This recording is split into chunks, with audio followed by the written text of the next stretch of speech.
Thank you, Stel. Thank you, Steve. Mark, welcome back to F.A.C.E. I'm going to make you the presenter.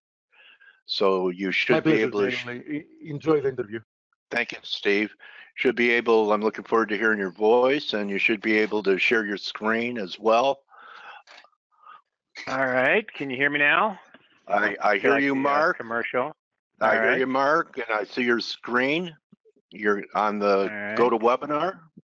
Yep. Excellent. Welcome back to F.A.C.E., Mark. No, great to be with you guys. How's everything going? Yeah, you know, great that you came back. You know, your reputation precedes you in here, Mark. In fact, before you came here, one of my associates said that Mark was adamant with heavy conviction at the beginning of 2017 that the King Dollar was going to be, there was going to be a palace coup, it would be dethroned, and that was a great call. Dollar broke 14%, euro went from 103 to 125, and just want to acknowledge that you're a great call in the dollar, because you know, Mark, a lot of people were looking for higher dollar because of higher yields, and you nailed it. Oh, absolutely. Absolutely. So, I appreciate that very much, and we can actually start there.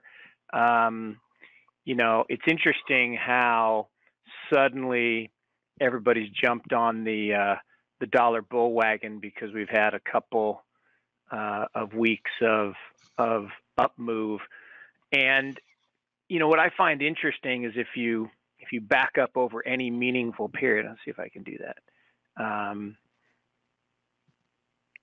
If you back up over a longer period, I still think we're in a serious downtrend, and I really do think King Dollar has been dethroned. There's a lot of excitement about this recent bounce off 89. What I found most interesting about it is it bounced almost exactly off the Gann turn date. I mean, it was within a day or two. The yen was exactly on the Gann date. When was that date, Mark? When was that date? In February? March 23rd. Okay. March 23rd.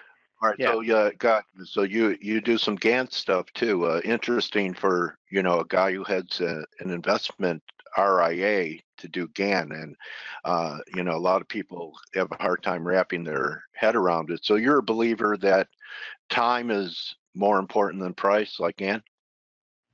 Well, I'm a believer that markets are made up of human beings, and human beings act cyclically, and we are impacted by, all kinds of factors, and one of them being a lunar cycle. And people say that's ridiculous. And I mean, I have personal life experience. I worked in an emergency department in college, thinking I was going to be a doctor. We had 10 times as many visitors on full moons as regular periods. And I know plenty of people. I know plenty of people who can't sleep during full moon periods. So it makes people have even called me a lunatic, Mark. There so you go. There you go. I believe in those cycles. So all right. So here we are, dollar making new recovery highs here. Within the basket of the Dixie, the euro is the most heavily weighted in the Dixie. So are you looking for buying opportunities in the euro or cable? Do you have a preferred fiat that you'd like to be long? I do worry about this chart. See if it'll pull up. I do worry about this chart on the euro. That is a significant move back down to the 200-day average, and while it is wildly oversold here, if it were to not hold that 200-day, I could see some serious challenge there. My biggest challenge with the euro, and you can really see it this year, is there are a lot of people, mostly living in Germany and some in France, that really, really, really want a weak euro. And that's why they created the euro in the first place. It's why they invited all the crappy countries into the euro. So, and that big move from 104 up to 124, that's causing a lot of stress. And you can see it in in sales, machine tool sales. You're seeing it in exports. You're seeing it in overall growth, and now you're seeing it in inflation numbers coming in very light in Europe. So deflation's back. Draghi's having to make noises about not tapering, which I think is causing some stress on the euro. So I am watching that one closely, and I'm not. Go ahead, Mark. No, I'm not against this idea that we could have a meaningful correction. Dollar up, euro down, yen down between now and summertime. So I think that definitely could happen. Okay, well, even 117 would only be about a 50% correction of the advance from last year. So maybe there is another shoe to drop in the euro around 117. In that case, because of what you're talking about the euro, would you prefer maybe longs in cable that doesn't have the same impact, although they're facing the Brexit? I am less sanguine about the pound. I think they've totally botched this Brexit issue. In fact, I still think that there's a chance that this whole thing comes off the rails and they end up with a Remain or Bremain, I guess. But we'll see. So I guess I would stick with the big three: the euro, the yen, and the dollar for right now. Okay. I know that you're very positive with the emerging economies in Asia. Yep. Could there be something to do in the yuan? And yuan has been kind of tracking gold pretty good lately. A lot of people use the U.S. dollar yen correlation for the precious metals. And I forgot who I interviewed who said it's really, I think it was the Spiral Calendar guy. And he was talking about how the yuan is really a tight correlation with gold now. Yeah, look, I agree with that wholeheartedly. And I'm actually a pretty big believer that the Chinese are playing a different game than the rest of us. Yeah, I tweet about this all the time that hashtag China playing Go. They're playing this amazing board game, and the rest of us are arguing about how to set up a checkerboard. And they're just so many steps ahead of us. They plan for the long term. They think in 30-year increments. And they realize, they realize that strong economy, strong currency go hand in hand. And people were calling for the renminbi a year ago to devalue and crash, and there were a lot of famous hedge fund managers and others who were betting pretty heavily that the renminbi would crash, and we just didn't see it that way. So I'm a fan of the renminbi long term. I think they are moving toward becoming, they've already become a world reserve currency. I think they will become ultimately the world reserve currency, unless it's beat out by Bitcoin, which I think could happen. And we're not talking 2 months or 2 years, but over a period of the next decade, I think big changes are in store in the Forex markets. Do you think that this trade war is going to happen? And if it does, what do you think the impact's going to be? Look, again, I think we are 2 moves behind China. Everybody says, look what Trump's done. It's like, no, Trump doesn't do anything. He blusters and then he reacts. And China, you mean 30 years? The Chinese think 30 years and Trump thinks 30 minutes or 30 seconds? I'm not even thinking 30 minutes. I've seen him change his mind in the middle of a speech. In the middle of a speech, I've seen him change his mind. I mean, it's okay. Truly dazzling. So I just think that they are doing things that are, again, 1-2 steps ahead. Whether it's, they shut down excess capacity in aluminum and steel a year and a half ago. That's what drove this reaction of the tariffs on aluminum and steel. It wasn't us trying to trigger a trade war. It was us realizing our guys were getting their, booties kicked because of, the price changes being really moved by the Chinese decisions on spare capacity and fighting pollution and all the things that they're doing, which I think are really smart. And again, are part of this 30-year plan that they're looking at.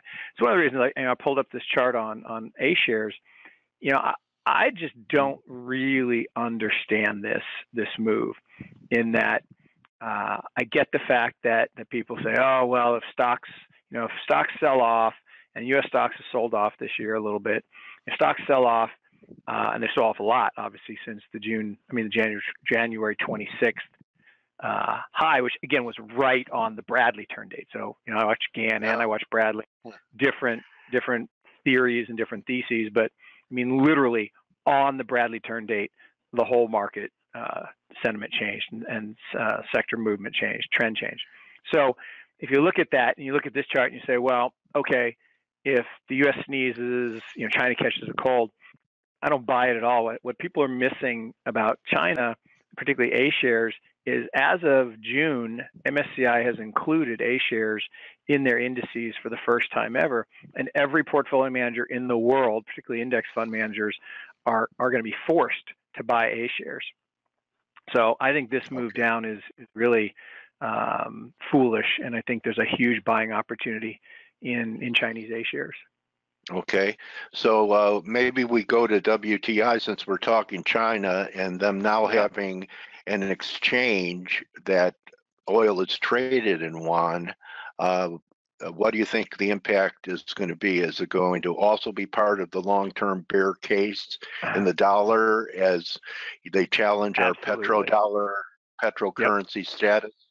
Okay. Yep. I mean, that's absolutely my thesis, and Luke Groman and I share that. And we spent 5 hours talking about this on another podcast in December, and I really do think that the long-term kind of reserve currency status, and look, this all goes back to 1971. We closed the gold window. We wanted to issue more fiat. Basically, it's a way to extract wealth from the masses and push it up into the wealthy and the government officials.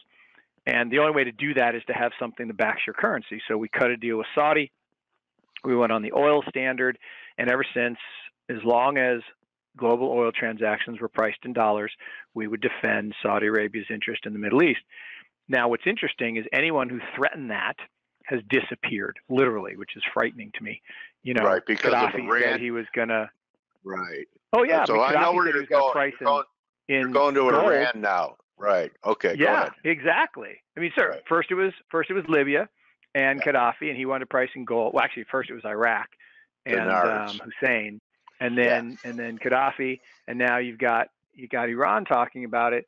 And anyone who threatens, we have to do something. Except if you threaten Russia and China are threatening, because they're now going to price oil transactions in renminbi, but we can't attack them because they have nukes. So anyone who doesn't have a nuke who threatens dollar hegemony is in big trouble. So I do think things are getting dicey, and this Cold War could turn to a hot war. I hope it doesn't, but I do think geopolitical risk is real.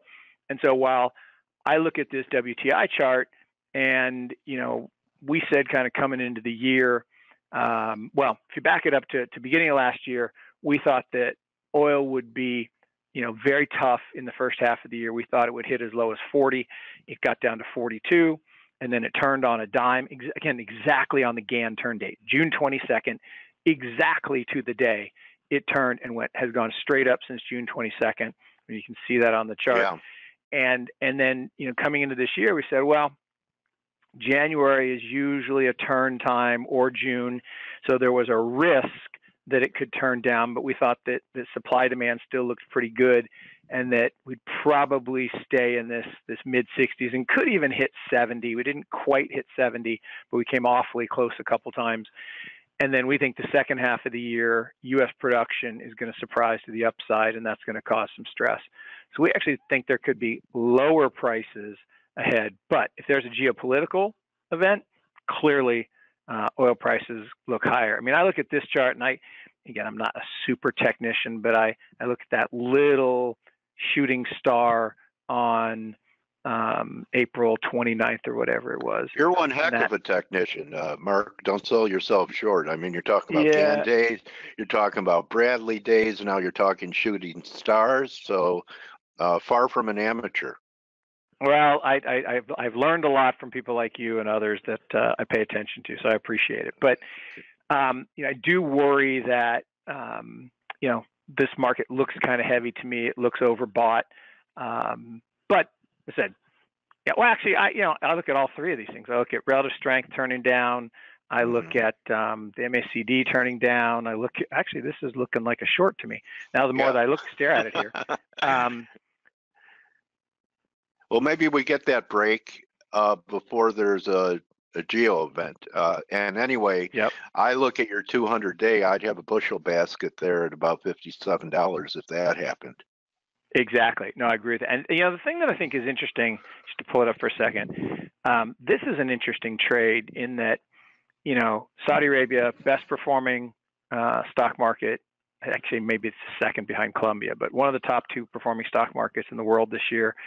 Everybody had left it for dead. Nobody really understands it. They are, I think, going to get included in the MSCI indices, and it would be a meaningful percentage of the EM index.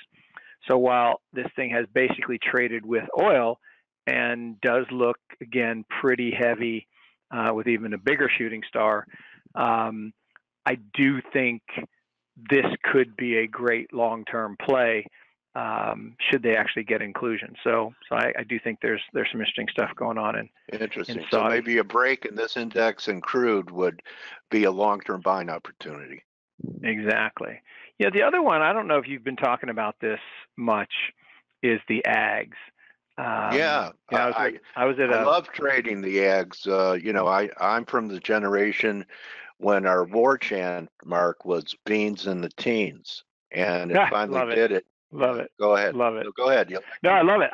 So I was at a roundtable discussion that Raoul Paul put on last week, and it was great. And they had a couple guys from Goldman who specialize in commodities, and they were talking that of all the commodities they see, the ags are looking the most washed out, the most likely to bounce. In fact, the one guy was saying that he's never seen sugar this low. Although I'm not a big fan of ingesting sugar since I'm finding out all the bad things it does to us. But well, he must be a young guy because I can remember 2 cents. But go ahead. Oh wow, he is a young guy. You know what? You're right. He is a young guy. Of course, everybody's young now. I mean, there's only a few of us old guys left. So I do like the way the ags bounced here. I really like the fact that they just surged right through the 200-day. And while it's not a perfect, this friend of mine taught me all about the three white soldiers, although I guess it's politically incorrect to use white and black now, but those are the colors on my screen. But the three white soldiers, it kind of almost had one, although it's not quite, that middle one wasn't quite a soldier, but that looks like a pretty strong move.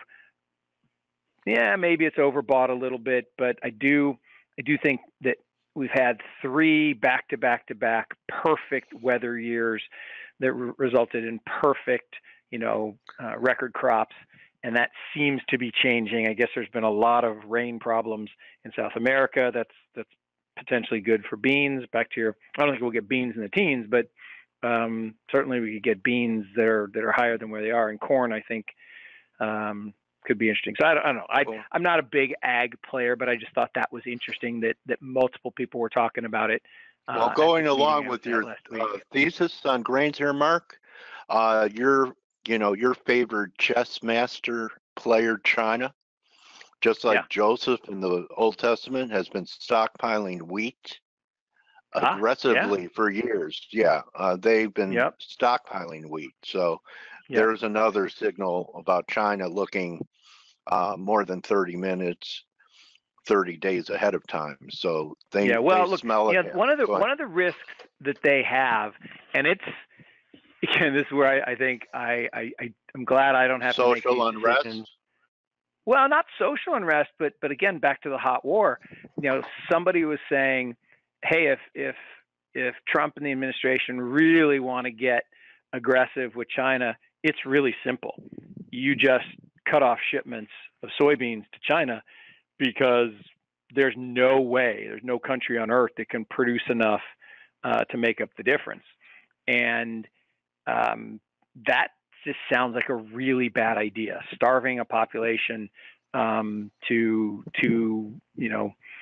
make a couple of people that sell airplanes and steel happy because they paid a lot of lobbying fees just seems like a bad trade. So I hope that doesn't happen. But I do think the ags are looking interesting, and the fertilizer companies are looking interesting. And but my favorite topic these days is Bitcoin, and I've been talking a lot about it.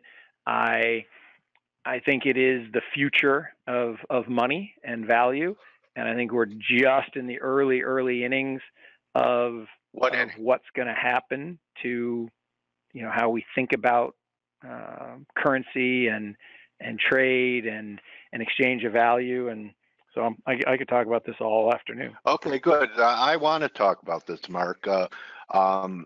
So I remember towards the end of the year when the CME, or one of the futures exchanges, finally launched a futures contract. I was tweeting, and we had you and I had a little debate. I said, I know there are a lot of Chicago guys salivating to short this stuff. And and you were a little counter to it, but it ended up marking a high for a pretty good correction down. Well, no, you actually did me a big favor, because I was of the belief that cash settled futures wouldn't have as big an impact on Bitcoin as it does on gold. Gold prices, I do believe, have been, manipulated, for lack of a better term, for a long time, and it's because they're not cash settled futures. And so now when you look at the futures volume in Bitcoin, I don't believe it's enough to cause the fall. But I did tweet on December 18th saying that look, and you can see the big move in November, December above the 200 and above the 50 to that peak, and we just had a blow off move. And the value of the network at that point we thought was somewhere around $10,000 per coin, getting close to 20. I think we actually did hit 20 for about 4 seconds. Was just too much, and I hate to keep coming back to it, but it's amazing. We came right to the GAN day, and I said, look, the GAN date is on the 22nd. The futures start trading on the 18th. I would be nervous here, and I would get out, and I would wait till the end of the first quarter when we know that there's going to be a correction. It could be big, and there's a lot of weak hands that got in the last month. They will all sell, and I even a couple weeks later said it could get as bad as 10,000, and that was when things were like 16, 17,000. Didn't think it would go all the way to 6,000. Did not think that would happen. But there we were. And I do think that custody is on the verge of being solved. That's going to bring the Great Wall of Money to tie China and Bitcoin together. Because people forget that most of Bitcoin trading is not in the U.S. It's actually outside the U.S. It's in Korea, it's in Japan, it's in China, it's in Eastern Europe, it's in other places where, I would say, and you're up in a part of the world that I like to come up to in Chicago and South Bend. And I say, Americans are like Notre Dame football fans, right? They remember a past that never was. And, Notre Dame football fans, myself included, think that we win the championship every year. We haven't won since '88. But in the 40s, man, we were really, really good. And that's what we all remember. And Americans are the same way. We think, everything happens here. All the smart people are here. All the, activity is here. All the great companies are here. Well, it's just not true. And the activity of Bitcoin in particular is much more important in countries where the kleptocracy is even worse than here, right? You think about places like Venezuela or places like Nigeria or Zimbabwe, where the currencies are just, they can get so out of control that if you don't have a real store of value that you can protect and hide, you're out of luck. So they're also unbanked, right, Mark? A lot of these countries. Oh, that's a huge. I mean, half the world is unbanked, so it's huge. And half the world's unbanked, and they all have cell phones. Not all, but the majority of people in the world have cell phones. And I say all the gold in the world fits in 2 Olympic-sized swimming pools and is really heavy and hard to transport. All the Bitcoin in the world fits on my cell phone. Now, I don't have all of it in the world, but all of it could fit on my cell phone, and I can take it across border. I can take it anywhere. And I read a great line the other day: is how crazy must it be driving banks that we can store money in our head now instead of in the bank? Yeah. So you actually have like a Bitcoin wallet, and you own it that way. I know a lot of people don't do any transactions except in Bitcoin.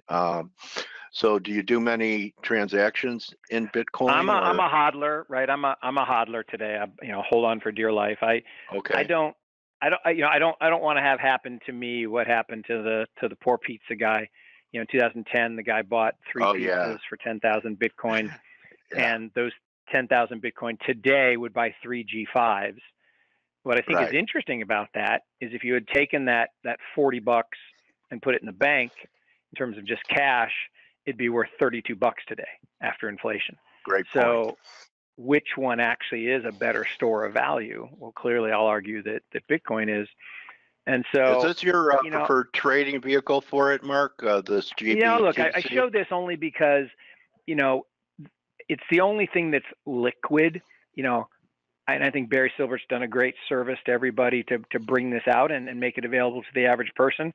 The challenge is you're paying $1.60 or $1.70, for every dollar of Bitcoin. So if that premium were to ever collapse, you could have a meaningful loss for doing nothing.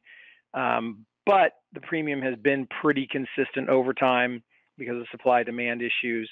And if people don't want to hassle with a wallet and don't want to hassle with cold storage and don't want to hassle with remembering their private keys, then this isn't a bad way to do it. I wish the premium were smaller, but I think over time that will happen. But I do think it has traded with a pretty high correlation to Bitcoin itself, and so I think it's not bad. Okay, so perhaps a time will come to Bitcoin, and I was wondering what you thought about this, Mark, because you talk about the portability, anonymity, and everything, hold on for dear life, cross borders. Do you think it's possible that governments are letting this experiment happen so that people become accustomed to cryptocurrencies? And, there's been a war on cash. In India, Modi made illegal higher denominated rupees. Could it be that governments will have their own cryptocurrency, so there won't be any black markets, any cash market, and they'll know every transaction you do? Really important point. And again, don't mean this with any disrespect, but a government can't have a crypto. A government can have a digital currency, but they cannot have a cryptocurrency. And I'm being very deliberate here, because what makes a cryptocurrency is it is decentralized. There is no central bank. There is no government. And I believe every government is going to have a digital currency. Absolutely. And really we have 93, 94% of that already, right? Yeah, most of our quote unquote dollars are digital. I barely know what paper money looks like anymore. In fact, someone asked me, did I have any the other day, because they wouldn't take a credit card and they wouldn't let me use my Apple Pay. And I said, I actually don't. And she literally said, all right, here, I'll just give you the cup of coffee for free, because it's our fault for not being able to process digital. So crazy that we're already there. But the difference is, I agree with you that it is a war on the black market, right? There's still $2 trillion in the U.S. economy that is black money, counterfeit money and fraud and illegal and illicit activities. And if you got rid of cash, you basically bring all that back into the real economy. You can tax it, you can track people's behavior. So I do think they're all going that way. But the difference is a centralized digital currency has all the same problems of fiat. You can create as much of it as you want. You can devalue it. so it's not worth anything. Whereas a true decentralized, limited supply currency like Bitcoin actually has this wonderful store of value proposition. People say, oh, well, they could change that. Consensus could change it. I'm like, well, sure, it's certainly possible, but consensus is a lot different than a single centralized body. So I feel better about the consensus doing the right thing and following, the original white paper than I do, some central banker deciding that, hey, I make all my friends rich and they're the ones that got me this position, so I really owe them. And, I don't know. So it's really a democratized currency if it's going to take a consensus of holders to make that decision. It is true democratization of currency. It's well said. It's global democratization. It erases borders. And look, it makes you think differently about how you view money. I mean, what is money? People say, oh, Bitcoin has no inherent value. Really? Like green paper has inherent value? It says in God we trust on the back of it, nothing else, right? It doesn't have gold behind it, doesn't have silver behind it, it has full faith and credit of the government. Well, really, does it? I mean, if you turn it into the government, do they have to give you anything for it? Not really. It is a medium of exchange because people trust it. And then on top of it, if I want to give you money right now and you want to put it in your bank, we need a third party trust institution to validate the transaction. If I want to transfer you Bitcoin, it's on the ledger. We don't need a bank anymore. That's why all the people hate it. Oh, yeah. Okay, so Bitcoin's a gold standard of cryptocurrencies. Are there any other cryptocurrencies that you think people should be paying attention to and possibly own? Yeah. Okay. Yeah, I use the Saudi analogy that gold is the king, Ethereum is the crown prince, and then there's a bunch of other princes that hate each other, and most of them are probably going to go away. And that's Monero and Zcash and Dash, which are more privacy coins or transaction coins. Bitcoin right now is not very good at transactions. It's really better for a store of value. It's essentially digital gold. Ethereum is really about smart contracts, things like derivative transactions. And then if you think about Zcash and Monero, they really are privacy coins. Dash is actually pretty good at transactions. There are a couple others, Neo, but that's Chinese based, so people are afraid of it. EOS is doing some interesting things. There are a handful of other protocols that can be interesting. But the real problem is that everybody uses the wrong terminology. They say, there's 1,700 cryptos. No, there's not. There's 1,700 or 1,690, other tokens, utility tokens. But utility tokens are very different than cryptocurrencies. Utility tokens either give you access to a network, they reward you for participating in a network, they let you exchange points in a system or be part of a social, network exchange. But they're tokens, right? They're a right to something. They actually don't give you ownership of a business. That's a security token. Security tokens, there are very few of those. Those are actually securities. They need to be registered. Any of those that were security tokens that were issued as ICOs violated securities law, and they're probably going to get taken down by the SEC, which is justified. Right. But I think security tokens is going to be bigger than all this stuff. When we start taking, I still call it the Sears Tower because I'm old, but the Willis Tower, when we securitize that, what person in China who's trying to diversify their global portfolio wouldn't want to own a little piece of the Willis Tower or the Plaza Hotel in New York or the Empire State Building? I mean, you can tokenize real assets in a way that takes them out of being illiquid, makes them tradable 24/7 global. So we're just getting started, and this is an evolution and a revolution, the scale and scope we've just never seen, because we've never had a situation where we're basically taking all these independent, monetary systems, and suddenly we bring them all together on a global scale. And it's not going to happen tomorrow, but it's going to happen. That's very cool. I'm converted, Mark. Hallelujah. I'm going to learn about crypto.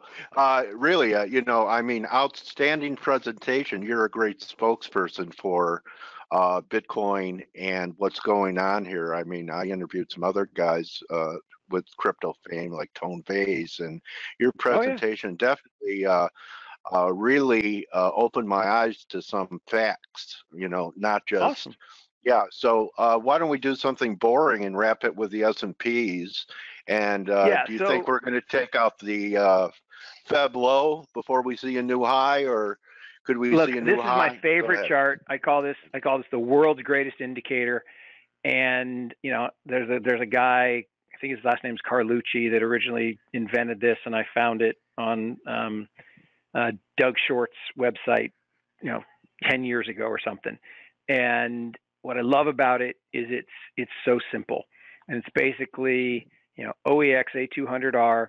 It's the percentage of stocks in the S&P 100 above their 200-day moving average, and it's a very simple rule. When this is above 65, you should be fully invested. When it goes below 65, you should go to 50% cash, and when it goes below 50, you should be 100% cash.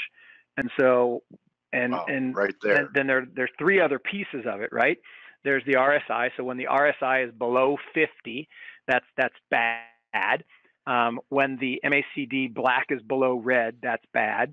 And when the slow stochastic, the black below red is bad. So all three of the secondary indicators are negative. So that would say that the market is untradeable. And then we're right on the border between 50% cash and 100% cash. And people say, "Oh, it's a lagging indicator." I'm like, well, yeah, it is, except what it does is it gets you out of the way of the big ugly move.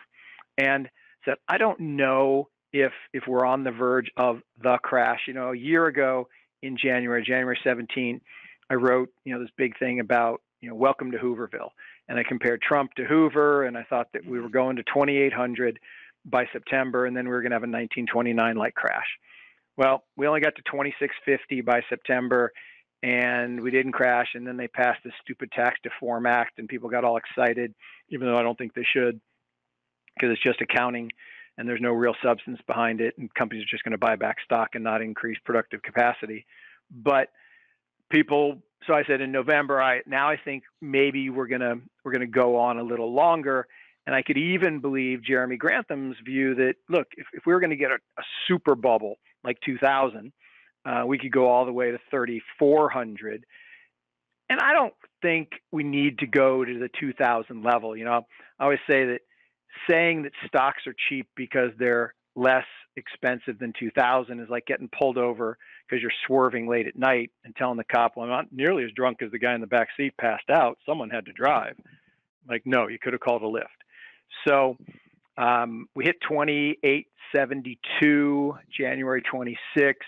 Right. GAN turn date the next day. The Bradley turn date the next day. We've been heading down ever since. The greatest indicator got us into cash first week of February. I think cash is king here. I just don't think the risk reward of U.S. equities is very good. I don't necessarily think we have to have a crash, but I do think we could have a very similar event to kind of 2000, 2001, 2002, where we wake up 3 years from now and we're down, 40+%. And everyone says, "Well, what happened? How did that happen?" Well, It's because it turns out that, recession's probably coming. If you look at GAN again, he predicted, I love it. In 1909, he predicted that we would have a recession and a downturn in 2019. Pretty amazing, because we're on track for both of those things. Yeah. So, you just take yesterday's market action. It's so disjointed. You had NASDAQ steady all day with the Dow down 300 and the S&Ps and the Russell fighting their way back. And it's almost hard to hold. That's the first day of the month. That happens every first day of the month, right? Yeah. If you look at every day since January 26th, 2/3 of them, almost 3/4 of them are distribution days. Okay. The dumb money comes in 9:30 to 10, buys the open no matter what it does. And then the last half hour, the smart money is selling the close. Almost every day. There are a couple short squeeze days on big news. And the thing people forget is a bull market is a market that goes up most days and goes down a lot on bad news or perceived bad news. Okay. A bear market is a market that goes down most days, but goes up a lot on good news or perceived good news. That's where we are today. Since January 26th, we've gone down more days than up. Right. And when we go up, there are these big spiky moves on something like, oh, Classic we're bear not going market to war rallies. with North Korea, or oh, Russia sanctions. You know, people want to perceive good news, and I just think we're in this corrective phase. You know, earnings are, you know, we had our last gasp of greatness with this stupid accounting changes for the tax law, and I think that's as good as it gets. And you know, when we roll around 4 quarters from now and we have to comp to this quarter, look out below. So I think it's slow and steady here. Be cautious, be careful. I think the risks of a melt up in the S&P are very remote. And I think the risks of a true meltdown like 29 crash are not that high.